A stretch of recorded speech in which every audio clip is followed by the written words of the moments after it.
আবহাওয়া অফিস জানিয়েছে, রাজশাহী, পাবনা, বগুড়া, নওগাঁ ও কুষ্টিয়া জেলা সহ রংপুর বিভাগের ওপর দিয়ে মৃদু শৈত্যপ্রবাহ বয়ে যাচ্ছে। শুক্রবার সকাল ৯টা থেকে পরবর্তী ২৪ ঘন্টার আবহাওয়ার পূর্বাভাসে কথা জানানো হয়েছে। এতে জানানো হয়, মধ্যরাত থেকে সকাল পর্যন্ত সারা দেশে মাঝারি থেকে ঘন কুয়াশা পড়তে পারে এবং তা কোথাও কোথাও দুপুর পর্যন্ত অব্যাহত থাকতে পারে। ঘন কুয়াশার কারণে বিমান চলাচল, অভ্যন্তরীণ নদী পরিবহন এবং সড়ক যোগাযোগ সাময়িকভাবে ব্যাহত হতে পারে। সারা দেশের রাতের তাপমাত্রা সামান্য বৃদ্ধি পেতে পারে এবং দিনের তাপমাত্রা দেশের পশ্চিমাংশে ১ থেকে ৩ ডিগ্রি সেলসিয়াস বাড়তে পারে।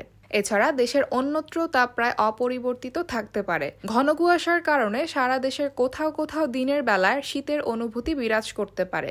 এতে আরও জানানো হয়, সারা দেশে অস্থায়ীভাবে আংশিক মেঘলা আকাশ সহ আবহাওয়া শুষ্ক থাকতে পারে। গতকাল দেশের সর্বোচ্চ তাপমাত্রা ছিল সিলেটে ২৫.৫ ডিগ্রি সেলসিয়াস এবং আজ দেশের সর্বনিম্ন তাপমাত্রা থাকবে তেঁতুলিয়ায় ৮.৩ ডিগ্রি সেলসিয়াস। আজ সকাল ৬টায় ঢাকায় বাতাসের আপেক্ষিক আর্দ্রতা ছিল ৯১%।